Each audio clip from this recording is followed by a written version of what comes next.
મેરી ભાઈ બહેન, અને ખાસ કરીને આ પ્રસંગ તમારા માટે એટલા માટે આનંદદાયક છે કે કદાચ વડીલો તો ઘણીવાર સાથે મળતા હશો, પણ જાદવ પરિવારના સર્વે યુવાનો પણ પોતાના કામ ધંધા નોકરી બધું છોડીને એમ કીધું કે આ હાથ દી અમારો પ્રસંગ છે, અમારા પૂર્વજોનો પ્રસંગ છે, અમારા આંગણે ભગવાન પધારે એવો પ્રસંગ છે, અમે અમારા કામ ધંધા બધા ખોટે કરીને અમે ન્યાસ સેવામાં હાજર રહીશું.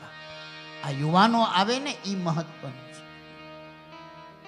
ઘરના જે યુવાનો કથામાં જઈને બેસે એ બહુ મહત્વનું છે. તમે બધા જ પેઢીઓ દર પેઢીઓ અહીંયા આવીને બધા સાથે મળીને બેઠા છો, એ બહુ જ ભાગ્યની વાત છે બાપ. એ આ તમારા પૂર્વજોના પુણ્ય હોય ને તો આ બધા ભેળા ન થઈ શકે હો બાપ. આ તમારા વડીલોના આશીર્વાદ છે. રામદેવજી મહારાજની કૃપા, માલ લુણાઈમાની કૃપા, વીરા બાપાની કૃપા. ત્યારે આ પેઢીઓ બધી હારે બેહીને આનંદ કરો છો. આવો આનંદ પૈસાથી નથી થતો, યાદ રાખજો. રૂપિયાથી નથી થતો. રૂપિયા તો માણસને નોખા કરવાનું કામ કરે છે. જ્યાં જ્યાં રૂપિયો વધ્યો, સંપત્તિ વધી, ઐશ્વર્ય વધ્યું, ત્યાં શું થયું? ત્યાં શું બન્યું? ત્યાં વિખવાદ ઉભા થયા છે. કારણ કે સંપત્તિ જોડવાનું કામ નહીં કરે, સંસ્કાર જોડવાનું કામ કરશે, સદમતી જોડવાનું કામ કરશે. સંપત્તિ તો જુદા કરવાનું કામ કરશે, પણ સન્મતિ જો હશે તો જોડવાનું કામ કરશે. અને આ સન્મતિ, સદવિચાર અને સંસ્કાર ક્યાં મળશે?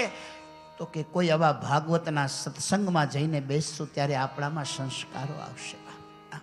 આ એનું પ્રયોજન છે. અને ભાગવત પુણ્ય વિના આવતું નથી, હો, યાદ રાખજો. આપણને એમ હોય કે આપણી પાસે 1 કરોડ 2 કરોડ રૂપિયા છે ને ભાગવત બેહાડી લઈએ, એ વાતમાં પૈસાથી આકર્ષિત થાય એવું શાસ્ત્ર નથી.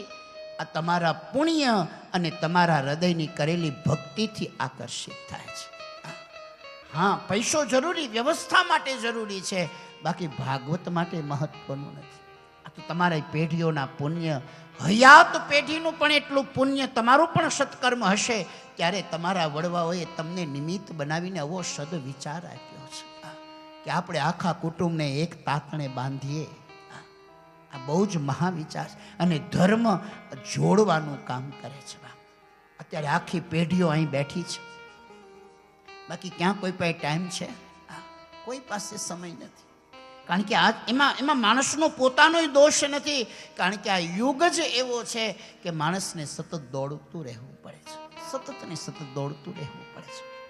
બધા હારે મળીને બેઠા છો, એ લુણાઈમાની કૃપા છે મેરી ભાઈ, માતૃમાની કૃપા, વીરા બાપાની કૃપા, આ તમારા પૂર્વજોની કૃપા, અને તમારા સૌનો આ પુરુષાર્થ છે. આ પુરુષાર્થ અને ભાગ્યના પરિવારથી તમારે ત્યાં ભાગવત આવ્યો છે. એટલે અમે તમને હાથ જોડીને વિનંતી કરીએ છીએ, આવો અવસર જીવનમાં પાછો નહીં આવે. એક દિનો પ્રસંગ, લગ્નનો પ્રસંગ હશે, કોઈ શુભ મંગલ પ્રસંગો આપણા આંગણે હશે, 1-2 દિવસના હશે, પણ આ 7 દિવસનો આ ધર્મ પ્રસંગ તો તમારા પુણ્યના બળથી તમને મળ્યો છે. એટલે થાય એટલી સેવા કરી લેજો બાપ. તમારાથી થાય એટલો ભાવ પ્રગટ કરી લેજો, સેવા કરી લેજો, સ્મરણ કરી લેજો. આ ગિરનારની ભૂમિ ઉપર આવ્યા છે, માત્ર સેલ્ફી લેવામાં ટાઈમ ન બગાડતા સેલ્ફ માટે કંઈક કરજો. જ્યાં ત્યાં સેલ્ફી જ ન લીધા કરતા. એક બેન દરિયાકાંઠે સેલ્ફી લેતા હતા, એમાં મોજું જોરદાર આવ્યું, મોજું આવ્યું, બેન નો આવ્યા. આટલી વાર લાગે. હો, ત્યાં સેલ્ફી, બધે સેલ્ફી લેવા જાવ ને કોક દીક મોજું આવ્યું, બેન નો આવ્યા. સેલ્ફીમાં ખાલી મોજું જ આવ્યું. આ તો મેકઅપ સાધન ગયા એમાં, આટલી વાર લાગે. इसलिए આ પવિત્ર ભૂમિમાં સેલ્ફી લેવા માટે સમય ન બગાડશો. સેલ્ફ માટે થઈને કંઈક કરી લેજો, તમારા નિજ માટે કંઈક કરી લેજો. આવો અવસર તો પાછો ક્યારે મળશે? ક્યારે મળશે? અહીંથી તમારા પરિવારના, અમારા વિદેશથી પણ લોકો આવ્યા છે અને હજી આવવાના છે. કેવડી ઝંઝાળ, કેવડી મોટી વ્યવસ્થા, કેવડી મોટી ઉપાધિ, કેવડું મોટું વર્ક એમનું હોય, અને બધું છોડી અને એમ થાય કે અમારા આંગણે આ પ્રસંગ છે, અમારા બાપનો પ્રસંગ છે, અમારી માનો પ્રસંગ છે. આ ભાવ તમારી પેઢીઓમાં, બાપ મારો ભગવાન તમારા હૃદયના ભાવને કાયમી આમને આમ સાબુત રાખે. અમે આશીર્વાદ બીજા તો શું દઈ શકીએ બાપ, પણ તમારા હૃદયનો આ પ્રેમ છે ને, એથી મારો ભગવાન આ તમારા દ્વારે આવ્યો છે. આ મારો ઠાકુર તમારા આંગણે 7 દિવસ સુધી ભગવાન ભાગવતના રૂપમાં આજ જ્યારે જેઠા બાપાના પરિવારે મારા પ્રભુએ પલોઠી વાળી છે. એટલે કહું છું, લાભ લઈ લેજો બાપ. આવો પાછો અવસર જીવનમાં પાછો ક્યારે મળે અને પાછો ક્યારે ન પણ મળે બાપ. આનાથી મોટો ઉમંગ બીજો કયો? અને આનંદનો પ્રસંગ છે હો બાપ. આનાથી મોટો આનંદ બીજો કયો હોઈ શકે? જેથી 14 ભુવનનો નાથ આપણા ઘરે પલોઠી વાળીને બેઠો હોય, આનાથી મોટો આનંદ બીજો કયો હોઈ શકે? આ ઠાકોરજી બેઠા તમારા, એટલે અમે વિનંતી કરીએ છીએ તો ભાગવત નહીં, કઠિન કળિયુગ આવ્યો છે અને ત્યારે કળિયુગના દોષથી બચવા માટે થઈ શૌનકાદિક ઋષિઓની અધ્યક્ષતામાં મેરે ભાઈ બહેન કહેવાય છે કે 88,000 ઋષિઓ એકઠા થયા છે. અને એ સભાની અંદર જ્યારે શુતજીએ પ્રવેશ કર્યો, શુતજી આવ્યા એટલે બધાએ સ્વાગત કર્યું છે. યાદ રાખજો, આપણે કોઈનો આદર, કોઈનો માન, કોઈનો સત્કાર કરીએ છીએ તો એ વ્યક્તિનું નહીં, પણ વ્યક્તિમાં રહેલા વ્યક્તિત્વનું સન્માન કરીએ છીએ. વ્યક્તિ તો બધા સમાન હોય છે, પણ કોઈનું આપણે વિશેષ આદર, માન, સત્કાર કરીએ છીએ. શું કામે? તો કે એની અંદર રહેલો એનો જે ગુણ છે ને, આ વ્યક્તિત્વને આપણે યાદ કરીએ છીએ, એનું સન્માન કરીએ છીએ. સૂતજી પધાર્યા છે. 88,000 ઋષિઓ અને શૌનકાદિક ઋષિઓ ઊભા થયા, આદર માન આપ્યું, સુંદર મજાના ઊંચા આસન પર બિરાજમાન કર્યા. અને પછી શૌનકાદિક ઋષિઓએ કહ્યું, હે મહારાજ, હે સૂતજી, અમે આ પવિત્ર તીર્થ ક્ષેત્રમાં આવીને વૈસા છીએ. આ નૈમિષારણ્ય છે, અને નૈમિષ એટલે આંખનો પલકારો.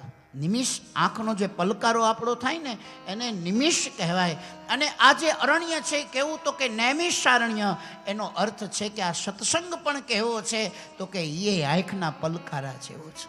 એક શબ્દ પકડાઈ જાય, જીવન ધન્ય થઈ જાય. તુલસીદાસજીના પત્નીએ કહ્યું કે ચામડાના દેહમાં જે મમત્વ રાખ્યું, આ મમતા જો રામમાં રાખી હોત, જીવન ધન્ય થઈ જાય. અને એક જ શબ્દ રૂપી આંખનો પલકારો થાય, એક જ શબ્દ પકડાઈ ગયો અને તુલસીમાંથી તુલસીદાસ થઈ ગયા. આ શબ્દનું બળ છે મેરે. સત્સંગ કેવો હોય? તો કે સત્સંગ આંખના પલકારા જેવો હોય, વીજળીના ચમકારા જેવો. શબ્દની ધારા તૂટી જાય તો જીવનમાં વળી પાછું એનો મહિમા બતાવ્યો છે. શૌનકાદિક ઋષિઓ, 88,000 ઋષિઓને શૌનકાદિક ઋષિઓનો વિવેક જોયો. સૂતજી મહારાજ રાજી થયા. શૌનકાદિક ઋષિઓ પૂછે છે, હે સૂતજી, આ પવિત્ર સ્થાનની અંદર અમે આવી અને અહીંયા ભગવાનની ધરી તૂટી, એને પણ નિમિષ કહેવાય. અને એ જ્યાં ધરી તૂટી હતી એવી ભગવાનની પવિત્ર નૈમિષારણ્યની ભૂમિ અને આ દિવ્ય તીર્થભૂમિમાં આવીને અમે વૈસા છીએ. અને કળિયુગથી બચવા માટે 1000 વર્ષ ચાલે એવડો બહુ મોટો દિવ્ય યજ્ઞ કરી રહ્યા છીએ. ત્યારે આપનું પધારવું અમારા ભાગ્યનો ઉદય છે મેરે ભાઈ.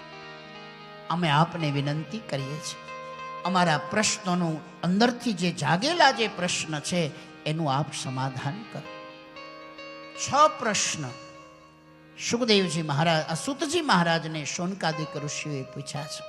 અને આ 6 પ્રશ્નના ઉત્તરમાં સુખદેવજી મહારાજ, જે સંવાદ સુખદેવજીએ પરીક્ષિતજીની સાથે કહ્યો હતો અને જે ભાગવત વ્યાસજીએ સુખદેવજીને ભણાવ્યું હતું, એ આખો પ્રસંગ સૂતજી મહારાજ યહાં શૌનકાદિક ઋષિઓને કહે છે.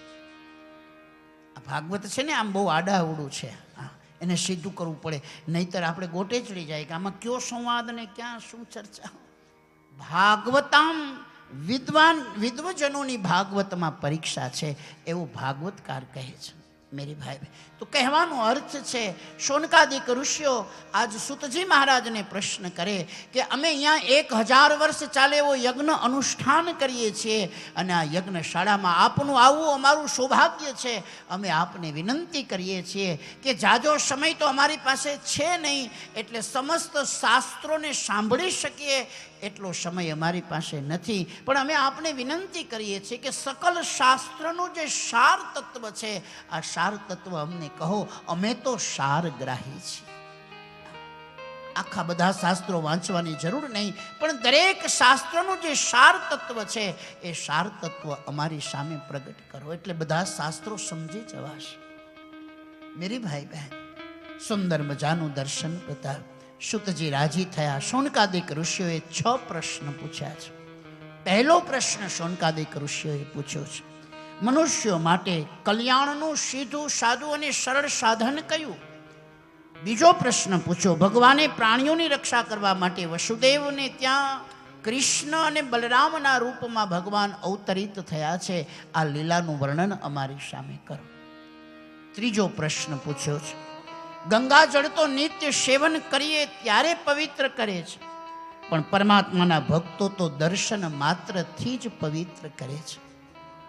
ગંગાના જળનું પાન કરવું પડે ત્યારે પવિત્ર થવાય, પણ ભગવાનના ભક્તો તો એવા છે, સાચા વૈષ્ણવો, સાચા ભક્તોને આપણે જોઈએ ને, એનું દર્શન કરતાની સાથે જ પવિત્ર થઈ જવાય.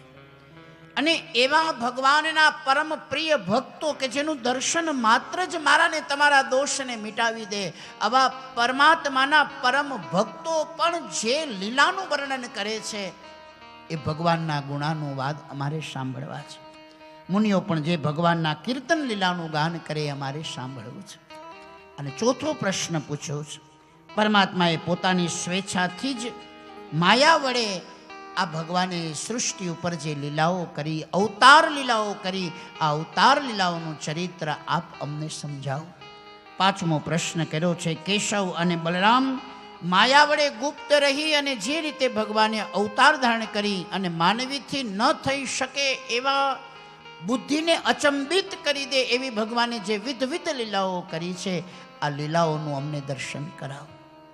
છઠ્ઠો પ્રશ્ન પૂછ્યો છે, હે ભગવાન, હવે કળિયુગ આવ્યો છે અને ત્યારે અમે આ ધર્મ ક્ષેત્રમાં આવીને અવળો સુંદર મજાનો યજ્ઞ કરી રહ્યા છીએ, ત્યારે અમે આપને પ્રાર્થના કરીએ છીએ કે આ કઠિન કળિયુગમાં ધર્મ કોના શરણે ગયો છે એનું અમને આપ જ્ઞાન આપો. 6 પ્રશ્ન પૂછ્યા અને એ 6 પ્રશ્નમાંથી અમુક પ્રશ્નનો જવાબ શુતજી મહારાજે શૌનકાદિક ઋષિઓને આપ્યા છે. બીજા અધ્યાયમાં, પ્રથમ સ્કંદના બીજા અધ્યાયમાં એનું સમાધાન કર્યું છે. ભગવાનના લીલા સંબંધિત જે પ્રશ્ન પૂછ્યા છે એ પ્રશ્નની ચર્ચાઓ અત્યારે વિશેષ રૂપે અહીંયા નથી કરી, પણ એ વિષયની ચર્ચાઓ ભાગવતના બીજા સ્કંદોની અંદર ભગવાનના જુદા જુદા અવતારોની લીલાઓનું દર્શન કરાવ્યું છે. પહેલો પ્રશ્ન જ્યારે પૂછ્યો હતો અને સુતજી મહારાજ કહે છે, સાંભળો હે શૌનકાદિક ઋષિઓ, નિગમ કલ્પતરોરગલિતમ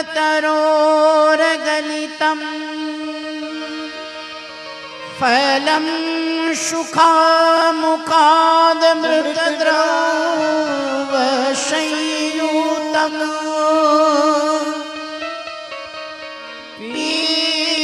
પીબતમ ભાગવતમ રસમાલયમ મુહુરહો રસિકા ભુવિ ભાવુકા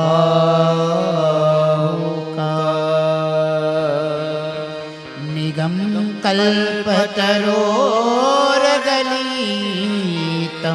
ફલમ સુખમુખાદ મૃતદ્રવ્ય સંયુતમ પિબત ભાગવતમ રસમાલયમ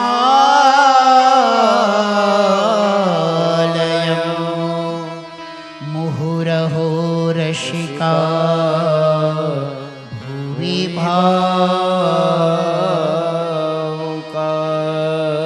નિગમ કલ્પ તરોર ગલિતમ ફલમ, પવિત્ર એવા નૈમિષારણ્યની અંદર શૌનકાદિક ઋષિઓના સંગમાં શુતજી મહારાજ કહે છે, હે શૌનકાદિક ઋષિઓ સાંભળો, હું તમને એક એવું ભાગવત રૂપી કથામૃતનું પાન કરાવું છું. આ એક એવું ભાગવત રૂપી ફળ છે જેનું તમને પાન કરાવું છું. અને ભાગવત રૂપી ફળ શું છે તો કે નિગમ કલ્પ તરોર ગલિતમ. આ ફળ કેવું છે તો કે વેદના નિગમ એટલે વેદ, અને વેદ તત્વનો સાર જેમાં સમાયો છે એવું આ ભાગવત રૂપી ફળ છે, જેમાં સમસ્ત વેદોનો સાર, ઉપનિષદો, પુરાણો, આ બધો જ સાર જેમાં સમાયું છે એવું ફળ છે. અને ફળનું નામ છે ભાગવત. અને આ ફળ પાછું કોના મોઢમાંથી પડ્યું છે? તો કે ભાગવતકાર લખે છે મેરે ભાઈ બહેન, નિગમ કલ્પતરોર ગલિતમ ફલમ સુખ મુખાદ મૃત દ્રવશયી.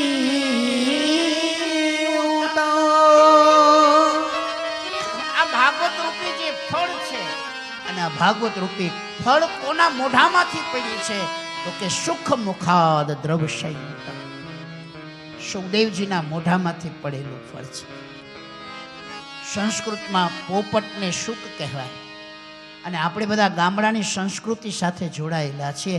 મને તમને એટલી તો ચોક્કસ ખબર પડે કે હુડાનું ખાધેલું હોય હંમેશા મીઠું મીઠું અને મીઠું જ હોય. પછી એમાં બીજી કાંઈ ચકાસી જ નહીં. ફળ કાચું છે કે પાકું છે કે આમ છે કે એવી કોઈ તપાસવાની જરૂર જ નહીં. જે ફળમાં હુડાએ ચાંચ મારી હોય એ ફળ હંમેશા મીઠું મીઠું અને મીઠું જ હોય છે. તો આ ભાગવત રૂપી જે કથામૃત છે, આ ભાગવત રૂપી જે ફળ છે કોના મુખમાંથી પડ્યું છે? તો કે સુખ મુખાદ દ્રવશયી, સુખદેવજીના મુખમાંથી પડ્યું છે. એટલે જેને શુડાએ ખાધેલું હોય કેવું હોય? તો કે આ રસ મીઠો હોય. સુખ મુખાદ દ્રવસંયુતમ પીબત ભાગવતમ રસમાલય. આ આખું ફળ કેવું છે? તો કે આખું રસ, આખું ફળ પીધા જેવું છે. કોઈ પણ દુનિયાનું ફળ લઈ લો, એમાં કાં છાલ હોય કાં ગોટલો હોય, એ વધારાના હોય, એને ફેંકી દેવાના હોય. પછી ગોટલાને શેકીને આપણે મુખવાસ કરીએ, એ તો આપણી બુદ્ધિનું પ્રમાણ છે મેરી ભાઈ. પણ છાલ કે ગોટલો એવી વસ્તુ છે, એને આપણે નકામની ગણીને આપણે એને છોડી દઈએ છીએ. પણ આ ભાગવત રૂપી એક એવું ફળ છે કે એમાં છાલેય નથી, એમાં ગોટલોય નથી, એમાંથી કાંઈ ફેંકી દીધા જેવું કાંઈ છે જ નહીં. આખે આખું ફળ પીધા જેવું છે. અને એ ફળનું નામ છે ભાગવત. અને આ ફળ કોના મુખમાંથી પડ્યું? તો કે સુખદેવજીના મુખારવિંદમાંથી છે. અને સુખ એટલે પોપટ, ખુડાનું ખાધેલું હોય એ હંમેશા મીઠું મીઠું અને મીઠું જ હોય છે. તો સુખ મુખાદ્રવ સંયુતમ પીબત ભાગવતમ રસમાલયમ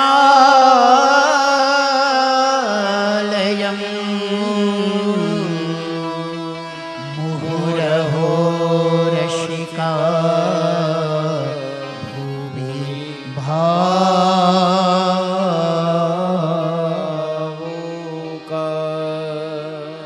હરિરસનું પાન કરાવું છું. અને આ હરિરસનું પાન કોને કરાવવું? તો વિદ્વાનો કહે છે કે રસિકા ભુવિ ભાવુકા. જે રસિક જનો હોય ને એની પાસે જઈ અને આ ભાગવતનો ફળનો રસ એને પીવડાવો. જેને આ રસની પીવાની ઈચ્છા ન હોય એની પાસે આ રસ ઢોળવાનો કોઈ અર્થ નથી. મેરી ભાઈ, ડાયાબિટીસ હોય એની પાસે મીઠી ચા લઈ જવાનો હેતુ શું? ભલે એ તો પી લે, કારણ કે જેને ડાયાબિટીસ હોય ને એને ઘરના કોઈ ખાવા ન દે. કારણ કે ઓલો જરાક બિચારો આમ ખાંડ સામું જોતા ઘરના ડોળા, ના તમને ખબર નથી પડતી, 350 આવે જ. પછી એવા લોકો કથામાં જાય ને ત્યાં ઝપટ બોલાવે. આમાં ઘરે કોઈ ખાવા, અહીં તો કોઈ જોતું ન હોય એટલે કથામાં જાય, જાહેર પ્રોગ્રામોમાં જાય ને ત્યાં ઝપટ બોલાવે. એ કે અત્યારે 8 દિનો ભેરું ખાઈ લ્યો, પછી ઘરના ખાવા નહીં દે, એટલે અહીં ઝપટ બોલાવે. રસિકા ભુવિ ભાવુકા. મેરે ભાઈ બહેન, વિદ્વાનોએ સુંદર મજાનું દર્શન બતાવ્યું છે. તો અમારા સંતો કહે છે, બા આ રસ કોની પાસે જઈને પાવો? તો કે આ રસ જેને પીવાની તાલાવેલી હોય, આ રસ પીવાની જેના હૃદયમાં આતુરતા હોય, એની પાસે જઈ અને આ હરિરસનું પાન. એ રસનો મહિમા આપણા વિદ્વાનોએ બતાવ્યો છે. સુંદર મજાનું જ્ઞાન બતાવીને સુતજી મહારાજ શૌનકાદિક ઋષિઓને કહે છે, હે શૌનકાદિક ઋષિઓ, હું તમારા પ્રશ્નનું સમાધાન કરું છું. પ્રશ્નનું સમાધાન કરતા પહેલી વાત સુખદેવજી કહે છે, સુતજી કહે છે, સાંભળો હે શૌનકાદિક ઋષિઓ, આપ જે કહી રહ્યા છો કે આ મનુષ્યનું કલ્યાણનું સીધું સાદું ને સરળ સાધન કયું? કળિયુગમાં જે માર્ગને અનુસરવાથી જીવનું કલ્યાણ થશે એ માર્ગ કયો? ત્યારે યહાં સુતજી મહારાજ જવાબ આપે છે કે કઠિન કળિયુગમાં જેને ભવ પાર થઈ જવું હોય, જેને સંસાર સાગર તરી જવો હોય, એના માટેનું સીધું સાદું ને સરળ માધ્યમ છે, અને એ માધ્યમ છે હરિનામનો આશ્રય કરો, પ્રભુના નામનો આશ્રય કરો. અને કોઈ એક પ્રભુની વાત નથી, હું યાદ રાખજો કે કેવલ રામ રામ, કૃષ્ણ કૃષ્ણ, સ્વામિનારાયણ સ્વામિનારાયણ, જય માતાજી, એક જ નામ નહીં, ઓમ નમઃ શિવાય એક જ મંત્ર નહીં.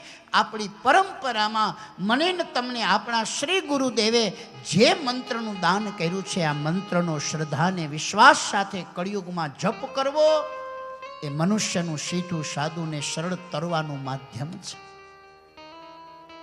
સેવાને સ્મરણ, આપણા બહેનો ગાય કે સેવાને સ્મરણ કરવાનો એક ઉપાય રે માયલા. કરવા જેવા બે કામ કબીર સાહેબે પણ કહ્યું છે. કબીર કહે છે, કમાલ કો કરને કો દો કામ, કર સાહેબ કી બંદગી ઓર ભૂખે કો અન્ન દેત. ભગવાનનું ભજન અને ભોજન આ કઠિન કળિયુગમાં કર્યા જેવા બે કામ છે. અને જ્યાં ભજન અને ભોજન થતું હોય ને, એની ઉર્જા કંઈક જુદી હોય. આ ગિરનાર ક્ષેત્રમાં શિવરાત્રિનો મેળો ભરાય, પરિક્રમાની યાત્રા હોય, લાખો માણસો આવે અને લાખો માણસો આવે. અનેક ગામડાઓમાંથી અહીંયા લોકો પોતાના ગામના અન્નક્ષેત્ર લઈને આવે, સદાવ્રત ખોલે અને સદાવ્રતના માધ્યમથી જે યાત્રિકો આવે એના પગમાં પડી પડીને વિનંતી કરે, બાપ પ્રસાદ લેતા જાઓ, ભોજન કરતા જાઓ, ભોજન કરતા જાઓ, ભોજન કરતા જાઓ. આપણે જે લાલ બાપાના આશ્રમમાં બેઠા છીએ ને, શિવરાત્રિમાં લગભગ સૌથી વધારેમાં વધારે ભવનાથ ક્ષેત્રમાં સૌથી વધારેમાં વધારે લોકો જો ભોજન કરતા હશે તો આ લાલ ગેબીના આશ્રમ પ્રેરણાધામમાં. અહીંયા બહુ મોટું અન્નક્ષેત્ર. શિવરાત્રિ ઉપર લાલ બાપાની આ પરંપરા હતી. લાલ બાપાની પરંપરા અમારે હસુબાપુએ હાંચવી.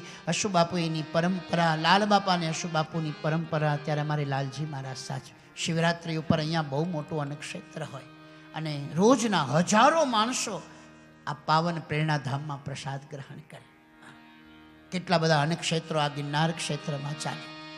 શેરનાથ બાપુને ત્યાં જાઓ, અરે ભારતીય આશ્રમમાં જાઓ, નાના મોટા તમામ જે ધર્મસ્થાનો છે, આ ધર્મસ્થાનોમાં આપણે મધ્યાહનના સમયે જઈશું તો આપણને કોક પૂછશે કે બાપ રોટલો લેતા જાઓ, ભોજન કરતા જાઓ, ભોજન કરતા જાઓ.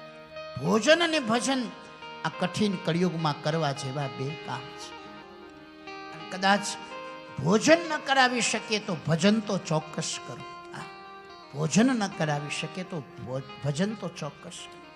તુલસીદાસજી મહારાજે રામકથામાં લખ્યું છે, નહીં કલી કર મન ભજતી વિભેકા, નહીં કલી કર મન ભગતી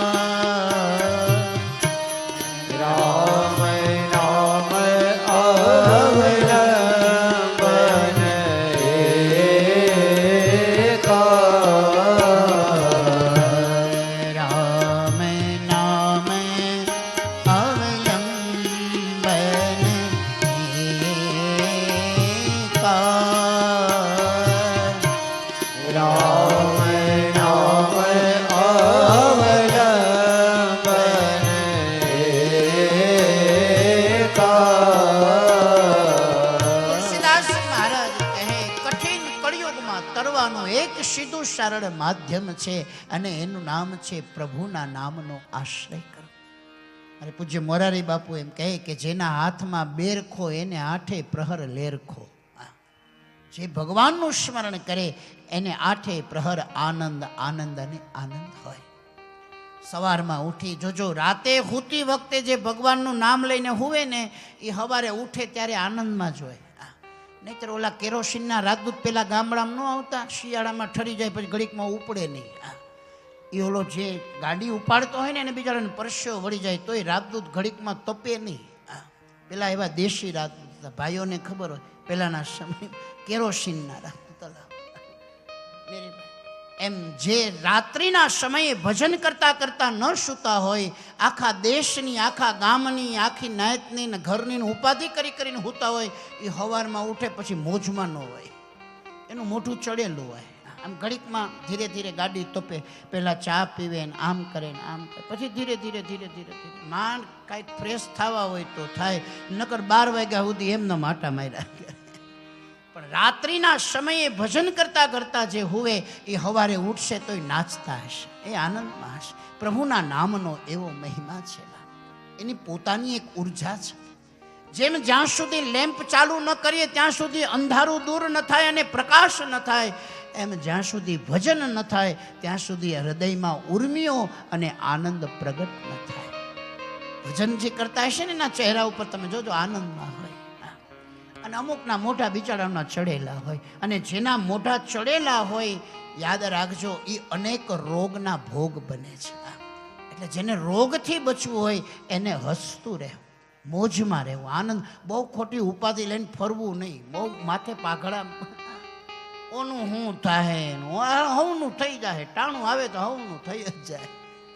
આ જગત આપણે નહોતા તેથી ચાલતું હતું, આપણે છીએ ત્યારે ચાલે છે, અને કાલ સવારે આપણી આખું વિચાઈ જાય તો જગત તો હાલતું રહી, આપણી અરે કોઈ હોઈ નહીં જાય, આપણે હોઈ જશું, જગત તો જાગતું રહેશે. એટલે ખોટી નાહકની ચિંતા. હા, સ્વાભાવિક છે, આપણે ગૃહસ્થી આશ્રમીએ છીએ, સંસાર જગતમાં રહેનારા છીએ, એટલે વ્યવહારિક જગતની ક્યાંક ચિંતા હોય, ક્યાંક ઉપાધિ હોય, આ બધું હોઈ શકે, એની મનાઈ નથી, પણ એની પણ એક મર્યાદા હોય. એટલે અતિ બહુ ચિંતા ને ઉપાધિ ન કરવી, ભગવાન ઉપર છોડી દેવો કે મારી શ્રીબાઈમાં કરે એ ભલું, મારી શ્રીબાઈમાં કરે એ ઠીક. બાપુએ જેમ કીધું કે જેના હાથમાં બેરખો એના હાથમાં લેરખો, એમ મોરારી બાપુએ એક બીજું સૂત્ર આપ્યું છે, બાપ ઠાકર કરે સો ઠીક. હાવ નાનકડી વાત છે, ઠાકર કરે સો ઠીક. ભગવાન કરે બરાબર જ કરે છે, આવો વિશ્વાસ જેનો પાકો થઈ જશે એને જગતમાં કોઈ દુઃખી નહીં કરી શકે, એ કાયમ આનંદમાં આનંદમાં ને આનંદમાં હશે. એટલે મોજમાં રહેવું. જો તમારે રોગથી બચવું હોય ને આનંદમાં રહે, અને જેનો સ્વભાવ આનંદી નહીં હોય એ જોજો એને ઘણા રોગ હશે, અને ઘણાને રોગ હશે પણ સ્વભાવ આનંદી હશે તો એ રોગની પરવા નહીં, એના રોગ એના શરીર ઉપર અસર નહીં કરે, હશે ખરા પણ અસર નહીં કરી શકે. આ મન ઉપર બહુ મોટો આધાર છે, અને એટલે વિદ્વાનોએ કીધું મન કે જીતે જીત હે, મન કે હારે હે હાર. મનથી જીત્યા હશું તો જગત જીતી જવાશે, પણ મનથી જો હારી જઈશું તો જગતથી હારી જઈશું. इसलिए हमारे विद्वान कहते हैं मन के जीते जीत है, मन के हारे हैं हार. એટલે આનંદમાં રહેવું, લેરખ્યો કરવી, ભગવાનના નામનો આનંદ કરો, સાત્વિક આનંદ કરવો હો, પ્રભુના નામનો આનંદ, પ્રભુના નામની મસ્તી, એનો આનંદ કરો. સાત્વિક આનંદ કરો, અને સાત્વિક આનંદ આપણને પ્રફુલ્લિત રાખશે, આપણા મન બુદ્ધિ અને ચિત્તને પ્રફુલ્લિત રાખશે, આનંદમાં રાખશે, આહલાદિત રાખશે. પ્રભુના નામનો આશ્રય કઠિન કળિયુગમાં સૌથી શ્રેષ્ઠ માધ્યમ છે, અને એટલે તુલસીએ કહ્યું છે નહીં કલી કરમન ભગતિ વિવેક રામ નામ અવલંબન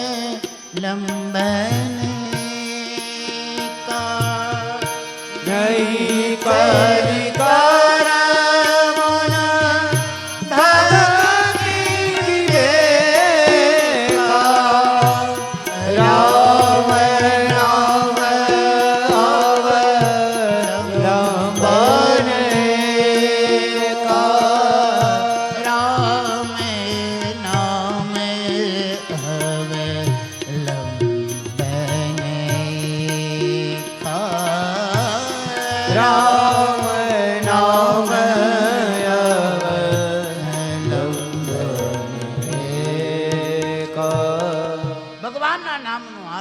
કલ્યાણનું સીધું સાધું ને સરળ માધ્યમ છે. પછી ભગવાનની લીલા સંબંધી પ્રશ્ન પૂછ્યો છે. ભગવાનના જન્મ સંબંધી પ્રશ્ન તો પછી પૂછ્યો, પણ ભગવાનની લીલા સંબંધી પ્રશ્ન પૂછ્યો. ભગવાનની મુખ્ય 3 લીલા છે. આમ તો ભગવાનની અનેક લીલાઓ છે, પણ અનેક લીલાઓમાં 3 લીલા એ મુખ્ય છે મેરી ભાઈ. અને એમાં પહેલી ભગવાનની જે લીલા છે એનું નામ છે સર્વના નિયંતા રૂપ. સર્વના નિયંતા ભગવાનની પહેલી જે લીલા છે એ લીલાનું નામ છે નિયમન રૂપ લીલા. નિયમન રૂપ લીલાનો અર્થ છે સમસ્ત જગતનું, સૃષ્ટિનું પાલન પોષણ અને એની વ્યવસ્થા કોણ સંભાળે છે? તો કે એની વ્યવસ્થા ભગવાન સંભાળે છે. ઈશ્વર આ જગતનું નિયમન કરે છે, એની વ્યવસ્થા પ્રભુ સંભાળે છે. અને પ્રભુએ સંભાળેલી વ્યવસ્થામાં કોઈ જાતની ચૂક હોતી જ નથી. યાદ રાખજો. કોઈ દી એવું સાંભળ્યું કે સૂર્યનારાયણ 5 મિનિટ મોડા ઉગ્યા? એવું સાંભળ્યું ક્યાંય? આપણે ઘણીવાર લેટ થઈ જાય, સૂર્યનારાયણ કોઈ દી લેટ નથી થતા. ઋતુનું ચક્ર ફરી રહ્યું છે, એ પણ ક્રમ પ્રમાણે જ ફરી રહ્યું છે. શિયાળો જાય પછી ઉનાળો આવે, ઉનાળો જાય પછી ચોમાસું આવે. એમાં કોઈ દી એવું બન્યું છે કે શિયાળા પછી સીધો વરસાદ આવ્યો? એ ઋતુનું ચક્ર યોગ્ય રીતે જ ફરે. ક્યારેક માવઠા થાય, હા, કારણ કે જગત આખામાં માવઠા તો બધે હોય. જે ફાયદો કરે એને વરસાદ કહેવાય, નુકસાન કરે ને એને માવઠું કહેવાય. આ માવઠા કોક દી ખગાવાલામાં, મહેમાનમાં બધાય હોય, માવઠા ઘણા હોય. એ નુકસાન કરે, ફાયદો ન કરે. માવઠું જોજો ક્યારેય ફાયદો ન કરે, માવઠું નુકસાન કરે. વરસાદ ફાયદો કરે, માવઠું નુકસાન કરે. મેરે ભાઈ બહેન, વિદ્વાનોએ સુંદર ભાવને પ્રગટ કર્યો છે. તો પહેલી વાત બતાવી છે નિયમન રૂપ લીલા. આ ભગવાનની નિયમન રૂપ લીલા છે. આ સૃષ્ટિની લીલા કોણ સંભાળે છે? તો કે ભગવાન સંભાળે છે. પ્રભુની કૃપાથી આપણે ઊંઘી જઈએ છીએ, અને પછી ઊંઘતા સમયે તમે તમારા મનમાં વિચાર કર્યો હોય કે સવારે 5 વાગે ઉઠી જવું છે, પછી આલારામ હોય કે ન હોય, તમને અંદરથી એકવાર માયલો ચોક્કસ ઉઠાડે. પછી આપણે પડ્યા રહી એક વાત જુદી છે, બાકી અંદરથી તો 5નો આલારામ ફિટ કર્યો હોય ઉઠાડે છે. આ મનની શક્તિ, આ બધું નિયમન કોણ કરે? તો કે ભગવાન. આ ખાધેલું અન્ન પચાવે કોણ? પ્રભુની કૃપાથી. આ ખાઈ તો લઈએ છીએ આપણે, પણ પછી એને પચાવવાનું કામ કોણ કરે? તો કે ઈશ્વર કરે છે. આ સમસ્ત જગતની વ્યવસ્થા, સમસ્ત જગતનું સંચાલન કોણ કરે? તો કે ભગવાનની નિયમન રૂપ લીલા છે. અને એના કરતા હરતા ને સમાહર્તા ભગવાન છે. ભગવાનની બીજી લીલા છે, અને ભગવાનની બીજી લીલાનું નામ છે બહુરૂપ લીલા. સંસાર જગતમાં આ જગતના ઉદ્ધાર માટે થઈ, ધર્મના પુનરોદ્ધાર માટે થઈ, અને ધરતીના ભારને હરવા માટે થઈ, અને મારો ભગવાન સમયે સમયે જુદા જુદા જે રૂપને ધારણ કરે એ ભગવાનની બહુરૂપ લીલા છે.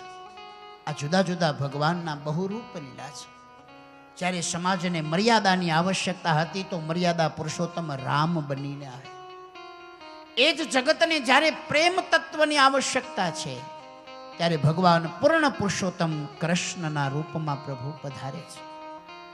અને પછી જગતમાં જ્યારે એકતાની જરૂર છે ત્યારે ભગવાન રામદેવ બનીને આવે છે. જગતને જોડવાનું કામ, 18 વર્ણને જે એક પંગતમાં બેસાડીને પ્રસાદ લેવા, એ મહાધર્મનો સિદ્ધાંત છે. ત્યાં તમારી કોઈ જ્ઞાતિ ન પૂછે, તમારી કોઈ જાતિ ન પૂછે.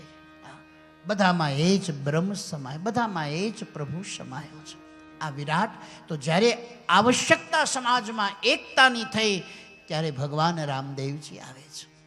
એ જ ભગવાન જ્યારે આ સમાજ અનેક પ્રકારના દૂષણોથી અને અનેક પ્રકારના વ્યસનોથી જ્યારે સમાજ ઘેરાય છે, અને ત્યારે કોઈ સહજાનંદના રૂપમાં પ્રભુ આવે છે. વળી પાછો સમાજનો પુનરોદ્ધાર કરે. કોઈ મહાપુરુષના રૂપમાં, કોઈ પરમાત્માના અંશ રૂપમાં, અથવા તો કોઈ મહાપુરુષના રૂપમાં આવી અને વળી પાછા ધરતીમાં ધર્મનો પુનરોદ્ધાર કરે છે. આ ભગવાનની બહુરૂપ લીલા છે. અને આ બહુરૂપ લીલાનું દર્શન આપણે સમજવું હોય તો આપણે સરજ ભાવથી સમજી શક્યા. તેનો મહિમા એ રીતે બતાવ્યો. એ ભગવાનની બહુરૂપ લીલા છે. અને પછી ભગવાનની ત્રીજી જે લીલા છે, એ ભગવાનની ત્રીજી લીલાનું નામ છે ભોગ લીલા. નિયમન રૂપ લીલા, બહુરૂપ લીલા અને ત્રીજી ભગવાનની લીલા છે, એનું નામ છે ભોગ લીલા. ભોગ લીલાનો અર્થ છે ભગવાન એકમાંથી અનેક થાય અને પછી ભગવાન જ પોતાના સ્વરૂપની સાથે રમે, એ ભગવાનની ભોગ લીલા છે. તમે બધા તીર્થયાત્રામાં આપણે જઈએ અને ગંગાના કિનારે ઊભા રહીએ, ગંગાનો જળનો ખોબો ભરીએ અને ગંગાના જળનો ખોબો ભરી અને પછી ત્યાંના જે તીર્થ પુરોહિતો હોય, ત્યાંના જે બ્રાહ્મણ દેવતાઓ હોય, એ આપણને ગંગાના નીરમાં ઊભા રાખે અને પછી કે હવે ગંગાના જળનો ખોબો ભરો. એટલે આપણે ગંગાના જળનો ખોબો ભરીએ અને ગંગાના જળનો ખોબો ભરીને પછી વળી પાછા બ્રાહ્મણ દેવતા કે હવે ગંગાને સ્નાન કરાવો. જળ કોનું? ગંગાનું. સ્નાન કોને? ગંગાને. જળે એનું, સ્નાને એને. કોઈ ગરીબ માણસના ઘરમાં કોઈ પવિત્ર બ્રાહ્મણ વિધિ વિધાન કરાવવા જાય, ઝૂંપડીમાં બીજું તો કાંઈ હોય નહીં, એટલે એને પૂછે કે ભાઈ તારા ઘરમાં ગણપતિ છે? કે બાપા ગણપતિ તો નથી. કાંઈ વાંધો નહીં, ગોળનું ભીલું છે? એ કે હા. પછી ગોળનું ભીલું મંગાવે અને ગોળના ભીલામાંથી સુંદર મજાનો ઘાટ આપીને ગણપતિ બનાવે, એની સ્થાપના કરે અને પછી પાછા યજમાનને બ્રાહ્મણ દેવતા કહે કે હવે આને ગણપતિ માનજે, આનો ઉપર ભરોસો રાખા ગણપતિ છે. અને પછી ગોળના ગણેશ બનાવે. પછી પાછા પૂછે કે હવે એને ભોગ ધરાવવા માટે તારી પાસે કાંઈ? કે બાપા એક ભીલું હતું ગોળનું, એ તમને આપી દીધું, હવે આ ઝૂંપડીમાં બીજું કાંઈ છે નહીં. કાંઈ વાંધો નહીં. એ ગણેશ બનાવતા જે ગોળ વૈદ્યો હોય, એ ગોળનો જ પાછો લાડવો બનાવે અને એ જ ગોળનો લાડવો પાછા એ જ ગોળના ગણેશને અર્પણ કરાવે. અને પછી ભગવાન એમ પાછા યજમાનને કહે હવે બનાવ, પ્રાણાય સ્વાહા, અપાનાય સ્વાહા, જ્ઞાનાય સ્વાહા, ઉદાનાય સ્વાહા, સમાનાય સ્વાહા. ગણેશ પણ ગોળના અને લાડુ પણ ગોળનો. એનો અર્થ છે ભગવાન જ એકમાંથી અનેક થાય છે અને પછી ભગવાન જ પોતાના રૂપની સાથે રમે, ભગવાન પોતાના રૂપની સાથે ખેલે. એનું નામ છે ભગવાનની ભોગ લીલા. અને એટલે તો કોઈએ ગુજરાતી કવિએ કીધું છે કે કોણ કહે છે કે રાસમાં રાધાને શ્યામ છે? કોણ કહે છે કે રાસમાં રાધાને શ્યામ છે? નહીં, અમને તો બસ બધે જ શ્યામ શ્યામ અને શ્યામ જ દેખાય છે. કોણ કહે છે રાસમાં રાધાને શ્યામ છે? નહીં, બસ અમને તો બસ બધે જ શ્યામ શ્યામ અને શ્યામ જ દેખાય છે. અમારા આંખ ખુલે તા તો અમને બધે જ એ જ તત્વ દેખાય છે. મેરે ભાઈ બહેન, અને એટલે અમારા દાસી જીવણ સાહેબે કહ્યું છે, બોલો બોલાવે સબ ઘટ બોલે રામ, બોલો બોલાવે સબ ઘટ બોલે રામ, સબ ઘટ મારે હો,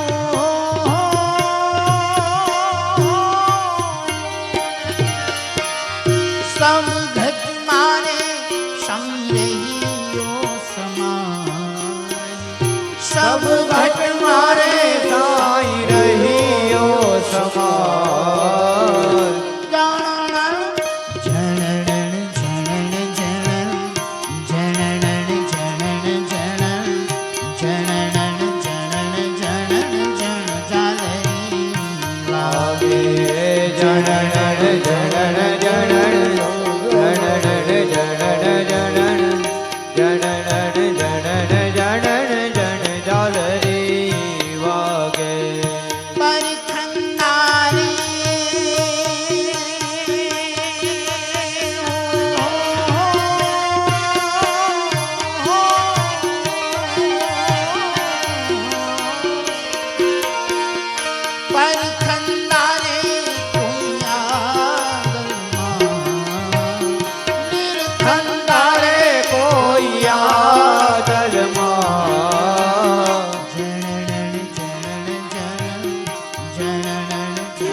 રામ બોલો બોલાવે सब घट बोले राम બોલો બોલાવે શબ ઘટ બોલે રામ बोलो बोलावे सब घट बोले राम એ સબ ઘટ મારે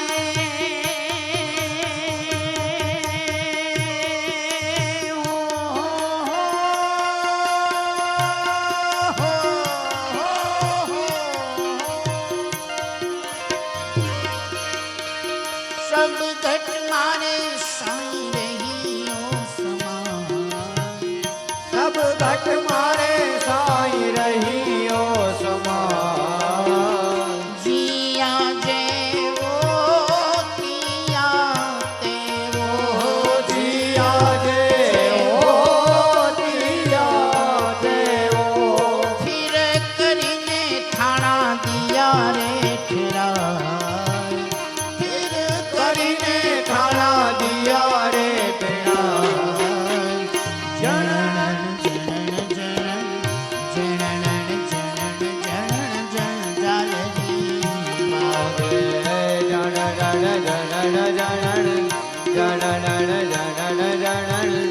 જણ જણ જણ જણ જણ ચાલ રે વાગે नव दरवाजा नरी रमत का નવ દરવાજા નવી રમત કા दश में मोले एर दिखाई दश में मोले सोई महल मां मेरो बोले સોઈ મહેલ માં મેરા બોલે सोई महल मां मेरो बोले સોઈ મહેલ માં મેરા બોલે आप त्यागे घर जाए आप त्यागे घर जाए જણ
છે ભગવાન જ એકમાંથી અનેક થાય અને પછી ભગવાન પોતાના રૂપની સાથે રહે.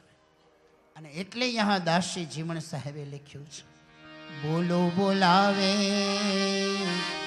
सब घट बोले राम બધામાં એ જ સમાયો છે. પણ આ બધામાં રહેલું એ વિરાટ તત્વ બધા ઓળખી શકતા નથી. કોણ ઓળખી શકે? તો કે નિરખંદારે કોઈ आदरमा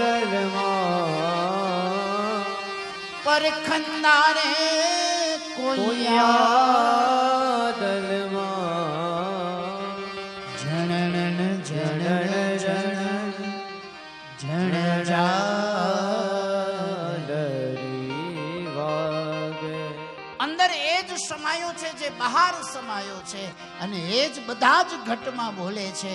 પણ ભગવાનના વ્યાપકપણાને બધા સમજી પણ શકતા નથી અને બધા એને નિરખી પણ શકતા નથી. એ તો જેના ઉપર સમર્થ સદગુરુની કૃપા થઈ હોય એ જ જીવ આ માયલામાં રહેલા પરમાત્માને ઓળખી શકે છે. એને જ આ ઝાલર સંભળાય છો, બાકી ઝાલર બધાને સંભળાતી ને અમુકને એમ થાય કે દેકારો છે લ્યો. જેને ખબર જ ન હોય એને શું લાગે, એને એમ કે દેકારો છે, માંડા ક્યાંક જણ. જેને ખબર જ નથી એને શું ખબર. પણ મેરી ભાઈ બહેન, પરબ્રહ્મ પરમાત્માની આ ભોગ લીલા છે, બધામાં એ જ સમાયો છે. અને એટલે દાસી જીવણ સાહેબ આ જુનાગઢના જમાઈ હતા. દાસી જીવણ સાહેબનું વિવાહ જુનાગઢમાં થયું હતું. હો, એટલે જુનાગઢના જમાઈ છે દાસી જીવણ સાહેબ. બોલો બોલાવે સબ ઘટ બોલે રામ, અત્ર તત્ર અને સર્વત્ર બધામાં એ સમાયો છે. અને ભગવાન જ એકમાંથી અનેક રૂપને ધારણ કરી અને પછી ભગવાન પોતાના રૂપની સાથે રમે, એ ભગવાનની ભોગ લીલા છે. બધામાં ભગવાન જુદો નથી, બધામાં એકનો એક પ્રભુ સમાયો છે. અને એનું મહિમા એ રીતે જ્ઞાન બતાવ્યું છે. તો ભગવાનની આ મુખ્ય 3 લીલા છે. નિયમન રૂપ લીલા, પછી ભગવાનની જુદા જુદા અવતારોની બહુરૂપ લીલા. કભી રામ બનકે, કભી શ્યામ બનકે પ્રભુ આ ધરતી ઉપર આવે, આ ભગવાનની બહુરૂપ લીલા છે. અને ભગવાનની ત્રીજી લીલા છે, એ લીલાનું નામ છે ભોગ લીલા. ભોગ લીલાનો અર્થ ભગવાન જ જગતમાં વ્યાપ્ત થઈને પછી જગતને ભોગવે છે. અત્ર તત્ર અને સર્વત્ર બધે જ સમાયો છે પ્રભુ. એનું દર્શન બતાવ્યું, મુખ્ય 3 લીલાનું દર્શન બતાવ્યું. પણ આ 3 લીલાની અંદર જે સમાહિત છે એ પરબ્રહ્મ પરમાત્માનું કેવું સ્વરૂપ છે, તો આપણા શાસ્ત્રો કહે છે શાંતાકારમ ભુજગશયનમ પદ્મનાભમ સુરેશમ વિશ્વાધારમ ગગનસદૃશમ મેઘવર્ણમ શુભાંગમ લક્ષ્મીકાંતમ કમલનયનમ યોગી વીર્ધાનગમ્ય વંદે વિષ્ણુ ભવભયહરણમ સર્વલોકૈકનાથમ વંદે વિષ્ણુ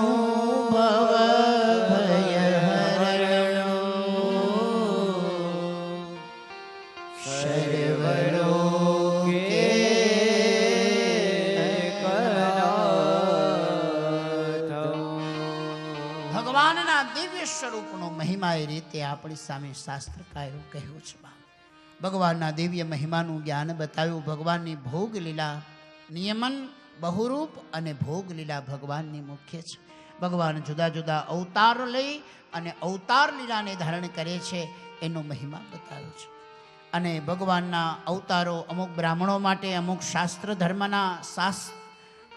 ધર્મના આદર્શ માટે, અમુક વૈશ્ય અવતારો અને બાકી જગત અને ધર્મના હિત માટે ભગવાને અવતાર લીધા છે.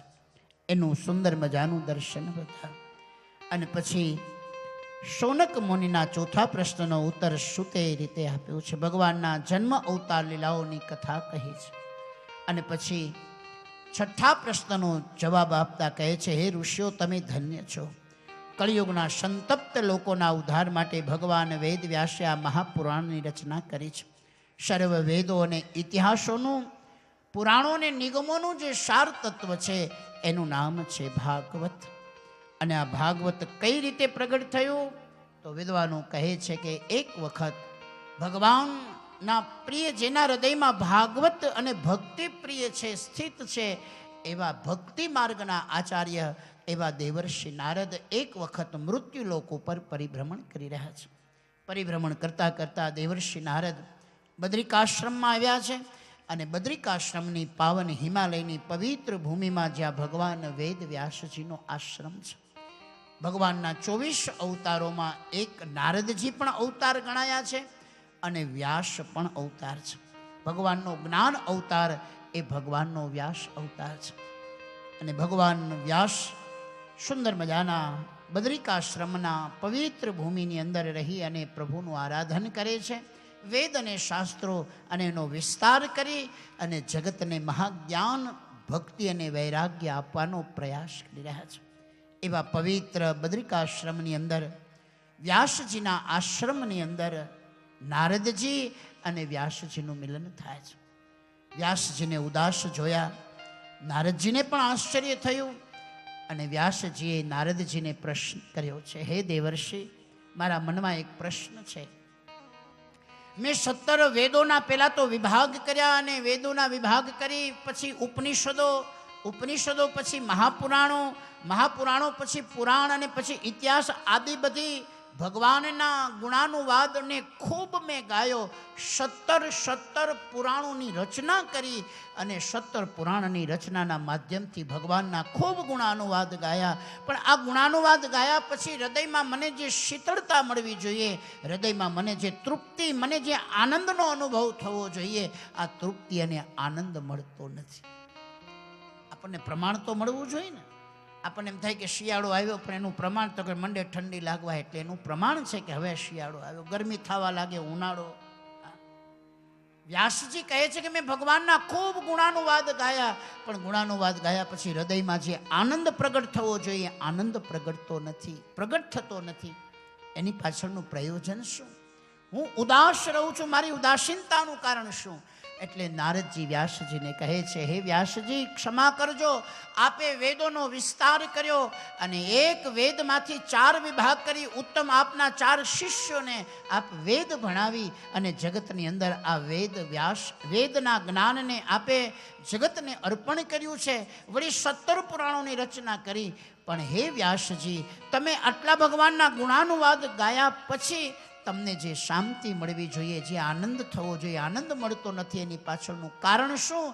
તો કે એની પાછળનું કારણ એ છે કે અત્યાર સુધી તમે જે ભગવાનના ગુણાનુવાદ ગાયા છે એમાં કોઈ સ્થાન ઉપર જ્ઞાન શ્રેષ્ઠ છે, કોઈ સ્થાન ઉપર વૈરાગ્યની વિવિધતા બતાવી છે, પણ ભક્તિને કેન્દ્રમાં રાખી અને તમે કોઈ શાસ્ત્રની રચના નથી કરી. એટલે તમારા હૃદયમાં જે આનંદ પ્રગટવો જોઈએ એ આનંદનો તમને અનુભવ થતો નથી.